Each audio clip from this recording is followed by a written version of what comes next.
Enslaved Africans in the Caribbean came mainly from West Africa and Central Africa, but specific regions dominated at different times. The majority of enslaved Africans in the Caribbean were Akan, Igbo, Yoruba/Fon, Kongo, and Iwe/Ga. Akan were known in the Caribbean as Karamanti. A quick breakdown by island: Jamaica had Akan, Igbo, and Congo. Haiti had Congo, Yoruba/Fon, and Akan. Barbados had Akan, Senegambia, and Igbo. Puerto Rico had Congo, Yoruba, and Senegambia. Around the year 1400, sub-Saharan Africa was full of kingdoms, engineers, scholars, sailors, healers, and artists, not an empty continent waiting to be discovered.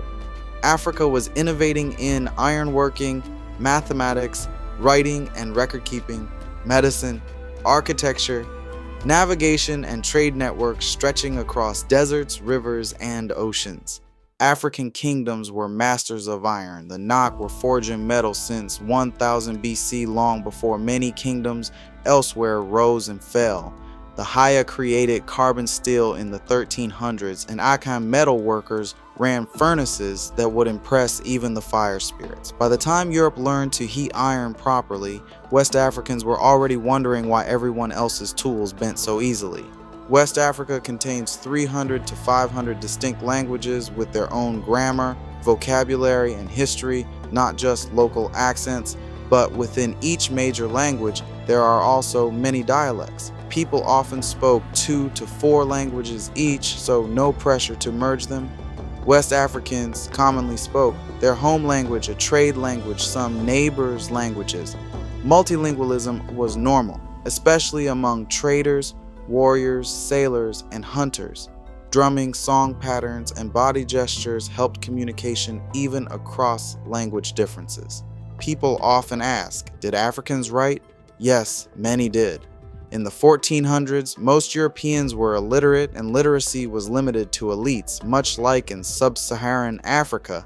The region had several writing systems: the ancient Ge'ez script, Nsibidi for legal and artistic use, and extensive Arabic/Ajami manuscripts across West Africa. Literacy rates were similar to or slightly lower than Europe's and far below Asia's, which led the world at the time.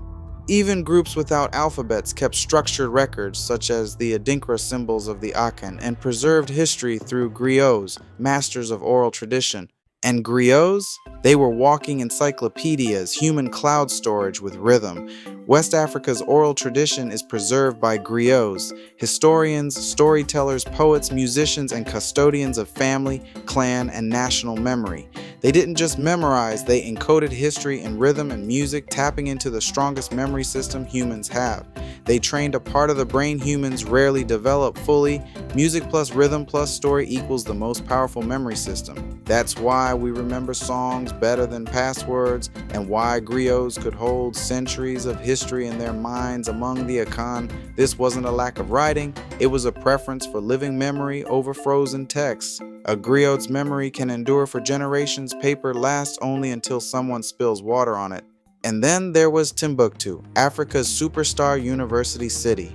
Its scholars studied astronomy, mathematics, medicine, law, and philosophy. Thousands of manuscripts filled its desert libraries.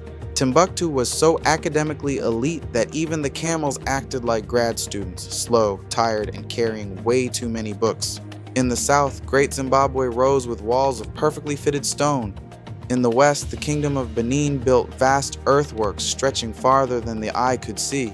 Across Mali and Songhai, architects shaped mosques from earth so skillfully that the buildings seemed to grow from the land itself. You know you're talented when you can build a massive stone city with no cement. Meanwhile, people are struggling with assembling furniture. African farmers shaped their landscapes with terraced hills, irrigation channels, and rotating fields. West Africans domesticated major crops: African rice, millet, sorghum, fonio, yam, cowpea, bambara groundnut, oil palm, and okra, forming a deep agricultural tradition long before outside influence. Their plant knowledge was equally advanced. Roots, leaves, bark, and seeds became medicine Akan healers used steam baths, clay, and herbs to restore the body and spirit, and villagers joked they knew enough plants to find a cure in a patch of weeds. African healers also recognized the link between emotional and physical health centuries before modern psychology.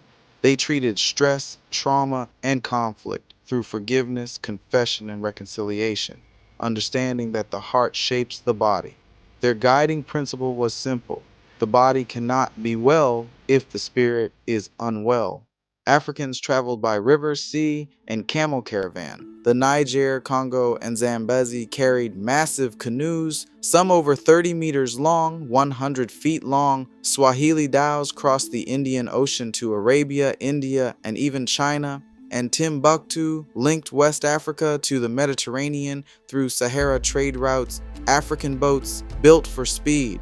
Europeans built for getting lost. Africans were skilled sailors, but in the Indian Ocean and along coasts where trade mattered. West Africans didn't cross the Atlantic because the ocean was violent, island poor, and required ships built for months of deep water travel. Their vessels were designed for rivers, lakes, and monsoon winds, not 6 to 10 weeks of open ocean with no fresh water. This wasn't a lack of intelligence, it was environmental and economic reality.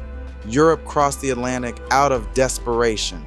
Shrinking resources, blocked trade routes, and a hunt for gold and silver. Africans were not desperate. Their wealth came from land routes and local economies, not risky ocean exploration. Technologies like deep keel ships, star charts, and large water storage systems developed in cultures that needed long-distance ocean trade. West Africa didn't face those pressures. Africans didn't chase gold because their economies were stable. Europeans did because theirs were collapsing.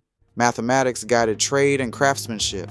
The Yoruba counted in 20s. Yoruba has one of the most mathematically ingenious systems in Africa, with a base 20 with subtraction and addition.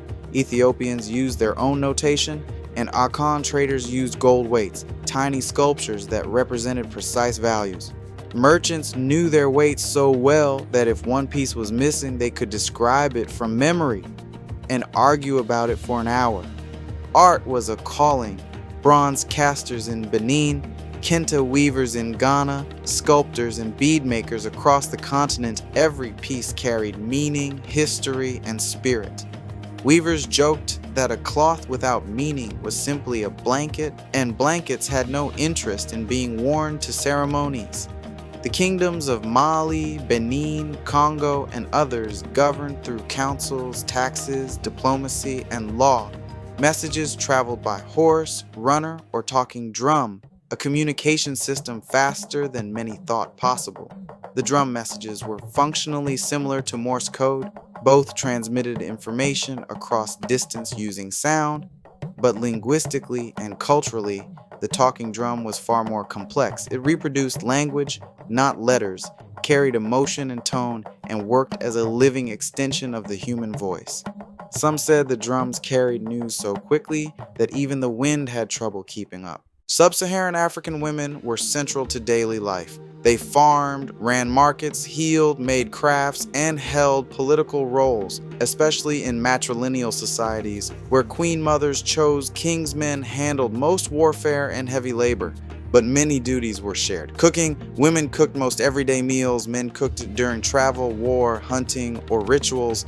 Power, women controlled markets, shaped family lines, led rituals, and influenced leadership. Warfare. Most women were not full-time warriors in the 1400s, but they did fight when needed. Many learned archery for defending towns, some served as royal guards, and a few even led armies. True elite female warrior units became common later in the 1600s. Central Africa showed the strongest early traditions of women in command. In 1400, Africa stood tall. It was a land of iron, memory, mathematics, medicine, writing, architecture, navigation, trade, and creativity, a world of writing systems, great cities like Timbuktu, and civilizations connected by rivers, seas, and deserts. And so when someone claimed Africa had no history, elders would smile and say, "Perhaps you were not listening when the drums were speaking." West Africans were not enslaved due to ignorance or lack of sophistication. They fell victim to global forces, foreign weapon advantages, internal conflicts, and the rise of the Atlantic slave trade. No African society was fully prepared to resist. Africa lacked a key ingredient for gunpowder named saltpeter. Gunpowder was made up of 75% saltpeter, 15% charcoal, 10% sulfur. While charcoal and sulfur were abundant, saltpeter was scarce, giving Europe, India, and China a deadly advantage. African kings traded captives to survive in a world ruled by guns, not knowing about the terrible conditions on Caribbean plantations, the racist system of chattel slavery, the Middle Passage, or the coming European takeover. Some African societies had their own forms of slavery, but it was usually temporary and far less cruel than Caribbean chattel slavery. African leaders had no real idea what was happening in the Caribbean because Europeans hid the truth from them. The European gun trade forced African kingdoms into a vicious cycle. To protect themselves from neighbors with guns, states needed more guns. To get more guns, they needed more trade. The only product Europeans would buy in large quantities was captives. This was not a free choice. It was a survival strategy in a new and deadly geopolitical situation created by Europe. West African societies were not weak. They were victims of a global arms imbalance. If West Africa had saltpeter deposits, history could have been very different.